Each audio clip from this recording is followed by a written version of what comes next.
Што е поезијата? Тоа беше прашањето што на самиот почеток на вечерта се обиде да го одговори поетот Владимир Мартиновски. И до крајот на настанот, низ интерпретацијата на неговите песни, секој од присутните го бараше собствениот одговор. Немам одговор.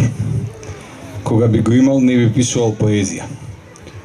Мислам дека секој што се занимава со поезија си го поставува гласно, а многу често во себе ова прашање и веројатно сака да го одговори со нова песна.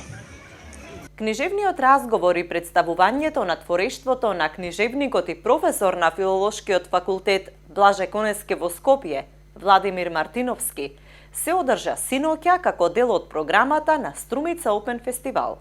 Се читаа негови стихови, а домакинката на вечерта Вања Изова Велева го водеше разговорот. И кога спиеш, играј. До зидот од болницата некој со спреј нацртал: болен е само оној што заборавил да игра. Целочасовниот перформанс беше придружен со музика во изведба на Горан Алик, а вечерта заврши со испишување стихови и пораки кои се вивнаа над паркот кон небото.